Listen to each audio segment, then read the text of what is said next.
Hello and welcome back to your own YouTube channel as for Hindi 121। आज हम बात करने वाले हैं इडियम नंबर 42 की। इडियम है कौन सा? देखिए, सबसे पहले आप तो ये समझ लीजिए, इसका मतलब होता है LENG, लैंड, जिसका मतलब होता है किसी को कोई चीज उधार देना, खासतौर पे पैसे।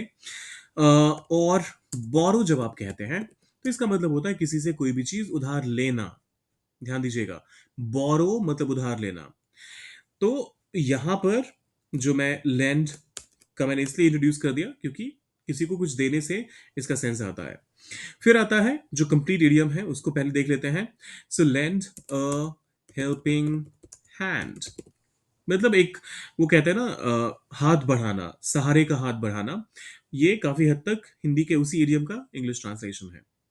अब इन तीनों स्टेटमेंट्स को ट्रांसलेट करके समझते हैं कि इसका इस्तेमाल कैसे करना है।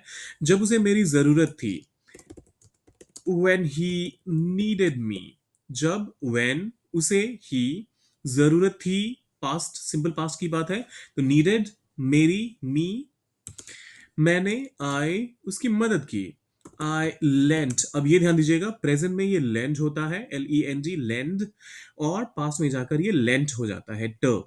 So I lent him a helping hand, मतलब जब उसे मेरी जरूरत थी, मैंने उसे सहारा दिया, मैंने उसे उसकी तरफ सहारे का हाथ बढ़ाया। हमें जरूरतमंदों की सहायता करनी चाहिए। वैसे हिंदी में ये एरर हो गया है, हमें वी चाहिए, शुड सहायता करनी, लैंड। अब देखिए, शुड के बाद आपको वैसे भी पता है कि आप हमेशा जो प्रेजेंट वाला वर्जन होता है और वो भी प्लूरल वाला, आपका सब्जेक्ट कुछ भी हो फर्क नहीं पड़ता। तो हमने इसी वजह से यहाँ पर लैंड को एज इट इज लिख दिया। We should land a helping hand, जरूरतमंदों को, to the ones in need. We should lend a helping hand to the ones in need। one in need का मतलब होता है जो कोई भी जरूरतमंद इंसान हो।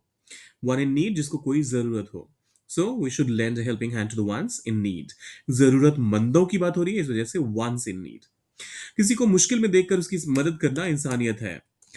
अब यहां पर मैं जो पूरा हमारा आइडियम है उसी को ही सब्जेक्ट बना लेता हूं। lending a helping hand,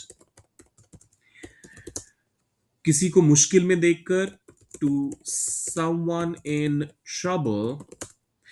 laning a helping hand, मदद करना, समवन इन ट्रबल, कोई जो मुसीबत में हो। अब किसी को मुश्किल में देखकर आप हर वर्ड का ट्रांसलेशन नहीं कर सकते। आप ये नहीं कह सकते when you see someone in trouble, lending a helping hand to someone when you see them in trouble. ये बड़ा ही ऑकवर्ड स्ट्रक्चरिंग हो जाएगा। और अगर स्ट्रक्चर कहीं से सही भी लगता है तो इतने सारे वर्ड्स का इस्तेमाल करके आप एक स्टेटमेंट मत ही बनाइए। ब्रेविटी जैसे इंपैक्ट होगी, कहीं ना कहीं एरर होने का चांस रहेगा ही। तो हमेशा कोशिश कीजिए कि कम से कम वर्ड में अगर आप मैसेजिंग जो है वो कन्वे कर पाए। So lending a helping hand to someone in trouble is humanity, इंसानियत है इज, और इंसानियत के लिए ह्यूमैनिटी। ह्यूमन मतलब इंसान, तो ह्यूमैनिटी यहां से विशेषण निकल कर आया है जिसका मतलब होता है इंसानियत। अब ये आखिरी वाला आप लोगों के लिए है। उसने उसने बूढ़ी महिला को सड़क पार करने में सहायता की। अ, अगर आपको लगता है इसको ट्रांसलेट कर सकते हैं तो डालिए कमेंट बॉक्स में। अगर थोड़ी बहुत गलती भी होगी तो मैं करेक्शन कर दूंगा, क्या ही फर्क पड़ता है। डाले कमेंट में, अल्टीमेटली लर्निंग हमारा पर्पस है और वो खाली होना चाहिए। और साथ साथ लाइक भी कीजिए। अगर आप भी अगला पार्ट देखना चाहते हैं इसका तो लिखिए next part, next part. Comment आप लोगों ने करना बहुत कम कर दिया है। जो मेरे चैनल पे एंगेजमेंट कितना ज्यादा हुआ करता था जब मेरे 100 सब्सक्राइबर थे, तब भी इससे ज्यादा एंगेजमेंट था। क्या कर रहे हो आप लोग? फटाफट से जाइए कमेंट बॉक्स में, लिखिए नेक्स्ट पार्ट, और फिर लाइक भी बेहद जरूरी है, करके जाइएगा। सब्सक्राइब और शेयर तो करना ही है। मिलते हैं जल्दी।